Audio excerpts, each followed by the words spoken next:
الهلال لن يسكت. الهلال الزعيم الآسيوي لن يسكت بمجرد انتهاء الدوري روشن. بلشت الأخبار. الهلال دائما، شوف يا جندوجان، الهلال مثل ريال مدريد عندما يدخل إلى السوق، مثل برشلونة ولا يهمك، عندما يدخل إلى السوق الأندية كلها بتضرب سلام وبتعرض اللاعبين وبيتمنوا ياخدوا أفضل وأعلى سعر. طبعا لأنه دفيعة. طبعا مو بس دفيعة، لأنه الهلال نادي عظيم داخل على السوق، داخل بنافس بقوة، وأكد ذلك وما لا يقبل بلا. وأكد ذلك إنه الإدارة ذكية كمان، ما إنه والله بتدفع 100 ريال باللي ثمنه 10 ريال، لا، بيعرفوا يستنضفوا اللاعبين، تجيب النجم واللاعب العظيم وبأرخص سعر. طبعا الآن الأعين على مين؟ المدير الفني اللي هو إنزاجي. عم يستنوا بس هلا بطولة الأبطال هلا تخلص بعد 4-5 ساعات اليوم، ويتفضل بالطيارة السريع ويعرضوه بشكل رسمي لإنزاجي، لأنه أهم شيء بحبه احترام للشلهوب. والله محمد شلهوب أنا بحبه كثير كلاعب، عظيم. بس قيمة الهلال يلي لابد أن يقوده مدرب فخم، مدرب كبير، ومن بعدها سيأتي بالاحتياجات من اللاعبين. طبعا أول الاحتياجات اللي فابريزو رومانو حكى عنه هو ثيو هرنانديز. خلونا في كلام كتير على حول هذا اللاعب، هنالك الكثير من الأقاويل، خلينا نشوف مقطع مصور له وبنتحدث وندردش سوا عن هذا اللاعب. لا تنسى انه في ميسي كمان وفي كتير لاعبين، ولكن هذا ثيو هو على رأس قائمة طلبات انا مش نسيان، بس اتمنى اللي عم يتابع هذا المقطع ما ينسى يدعمني بقناتي الجديدة. هي قناة جديدة لروشن فقط، سأبث عليها فقط اخبار روشن وردات فعل روشن والاندية السعودية. تابعونا على هذه القناة وخلينا نتابع المقطع سوا. بالقدم وبالتأكيد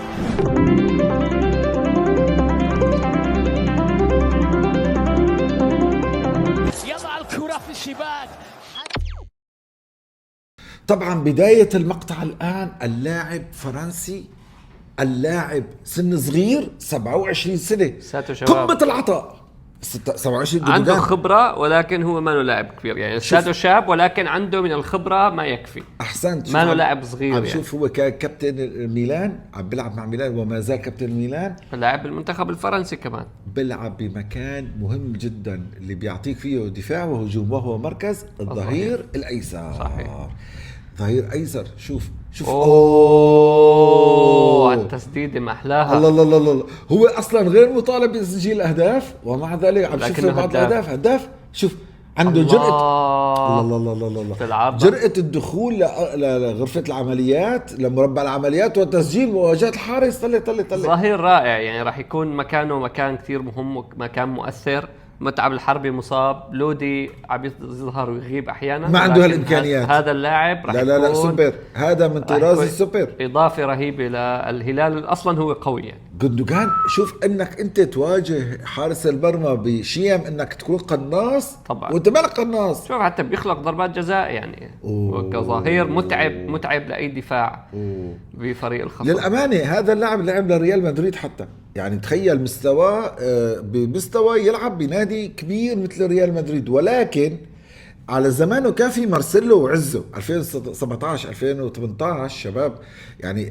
مارسيلو يعني اذا انت مدرب للريال بدك تلعب ثيو هرنانديز ولا مارسيلو؟ بصراحه لا مارسيلو، بس هذا لا يعني انه اللاعب قليل. على الجول، شوف على الجول، شوف حطه في سقف هو كونه لاعب وطالع من الدوري الإيطالي، فهذا أول شيء بيحكي لك على قديش هو مهم دفاعيا، قديش هو قادر على أنه يكون دفاعي بنفس الوقت، قديش هو مهم كظهير لأنه عنده السرعة وعنده أنت بتعرف الدوري الإيطالي هو دوري يعتمد على البدنيات. صح، يعني لازم تكون قوي بدنيا، أنت لازم يكون عندك خاتم الدفاع طبعا يعني حافظ. شو لا على الصناعة، لا على التسجيل. هو بصراحة يعني ميلان محظوظين فيه، وكان يعني حجر أساسي بتحقيق ميلان للدوري منذ عامين. طبعا أحد الأسباب الرئيسية ثيو هرنانديز. ولاعب منتخب فرنسا، لا تنسى إنه المنتخب الفرق. الله شوف على الباصات، شوف شلون بيصنع، شوف شلون بيدافع. شوف ما مستحيل حدا يقدر يمر منه. تقريبا بيعطيك دفاع هجوم، يعني عم بيعطيك لاعب للأمانة سوبر من الطبقة الراقية جدا. شوف حتى قادر على المراوغة يعني، براوغ سريع بيصنع، بيسجل. ايش بقى احلى من هيك؟ ما في يا رجل ولا احلى من شفت هيك. كيف هداك ما قدر يمرق منه ابدا. لقطاته رائعه بصراحه. هذا الفيديو احنا اول مره بنشوفه يا شباب، يعني عن جد شيء. شو على التسديده؟ اوبا بالعارضه صاروخ. لاعب منتخب فرنسا، بيعطيك دفاع هجوم سريع، قوة بدنية، تسديد بالقدم اليسرى بطريقة رائعة. لا أنا واثق أنه دفاعيا راح يعزز حيفيد. قدراتنا. احنا بشكل عام كنا في بداية الموسم مستوانا جدا عظيم، في شوية إصابات، في شوية تبديلات، أثرت. في شوية صحيح. تكتيكات صح. عملها جيسوس صح. أثرت، ولكن هذا راح يخلينا نوقف استقبال أهداف. في أهداف كثير احنا تلقيناها بدون داعي، فهذا راح يكون أول خطوة لأنه احنا نأغلق كل الثغرات الدفاعية تبعنا. وحتى هجوميا يعني راح يفيدك هجوميا إذا أنت مستحوذ على الكرة كطبيعة الهلال يروح قلبه مثل برشلونة، بيستحوذ على الكرة كتير، بصنع فرص كتير مشان يسجل أهداف كتير. سجل 9 الهلال و7. الهلال عنده 4، هي عادي جدا. سجل 4 عادي، مش مشكلة. افتتاحية بالشوط الأول. الشوط الأول لازم 4. هاي ضيافة. على كل حال والله لاعب كبير، رح يخدم منظومة الهلال بشكل أكيد. يعني أي مدرب مين ما كان اسم المدرب، إنزاغي ولا غيره، حتى لو الشلهوب تم، الهلال يعني مقبل مو بس على تحديات كأس العالم الأندية القادمة، في عندك الموسم القادم، في عندنا الدوري وكأس وآسيا نخبة. يعني احنا هاي السنة تبرعنا لكم فيها تبرع. شكرا جيسوس الله يسامحه عطاها يا سيدي، انتوا كرمة ونحن بنستاهل. عطاها ضيافة. بس ما نحن بنستاهل. يعني تستاهلوا، لكن ابتداء من السنة الجاية يعني رح ترجعوا تحلموا بكل هذه البطولات. الهلال لا ينام على ضيم. احنا ضامنا جيسوس اخر كم مباراة. احنا كنا المرشح الاول لكل البطولات وضامنا جيسوس. على كل الاحوال الهلال شوف حتى بالرأس. شوف على كل حال الهلال هو الهلال دائما وابدا مرشح لاي بطوله بشكل كأس العالم للأندية. مع وجود يعني قوة العالم بالتأكيد الهلال مرشح طبعا. سبحان الله. وحيعزز صفوفه. يعني هاي ثيو هرنانديز هي عبارة عن إحدى صفقة، هاي بداية الصفقات. شوف حتى ضربة جزاء سدد.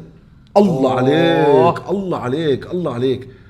أعتقد صفقة ستكون ناجحة، من أجمل وأروع الصفقات في تاريخ الهلال. بده يعطيكم من هنا ل4-5 سنين قادمة هذا اللاعب بلا شك. ايه لاعب كبير. على الرغم من اني ريالي واشجع ريال منذ الصغر، ولكن لما بده يتقابل الريال مع الهلال تنشجع الهلال طبعا. اكيد بلا طبعا. اي شك. وقادر الهلال قادر على انه ينتصر على ريال مدريد. ترى صعبه يعني. انا راح اشجع نص لعيبتنا من برشلونه، فيعني مالكم لحاله الزلمه ماكيت اهداف على ريال مدريد. مالكم بجوز ما يكمل العام ما القادم. اتوقع فيه هيك اشاعات، بس اليوم طلع حاول ينفيها شوي. الهلال قادر على الفوز على الريال؟ الجواب هو نعم طبعا. ولكن هل تكون سهله؟ لا. الريال يبقى الريال صعب كتير، ولكن الهلال قادر بلا شك. وإن شاء الله حنشوف معجزات على أرض الملعب بإذن الله. أنا والله قلبا وقالبا ودعاء معكم يا هلالية، قلبا هذا شرف لي أشجع الهلال والله، لأنه هذا نادي عربي يا ما فخرنا به طبعا، ويا ما سعدنا ببطولاته وأمجاده. الهلال بحاجة الكثير من الصفقات للأمانة، تدعيم صفوف الفريق بلا شك. على رأسه من رئيس النادي، مو رئيس النادي، رئيس المدرب، رئيس الفني، الطاقم التدريبي الفني، والكثير من اللاعبين بيناتهم. ثيو حق ميسي ان شاء الله المقطع الجاي ميسي. كثير الاشاعات قويه والله، صفقه العمر. بس هذا هو الهلال بده، بس الميسي اللي ما بيرضى. بدنا نحكي مع مرته لميسي ان شاء الله تعالى. صفقه العمر حتكون يا رجل والله اعلاميا وماديا والله المملكه شيء. ما في احلى منها. يعني تعي عيشي شوفي المولات والمناطق السياحيه والبحور والجبال. لازم تجي. كل الحب وكل التوفيق لكم احبتي الكرام. على المحبه التقينا وعلى المحبة نفترق أعزائي.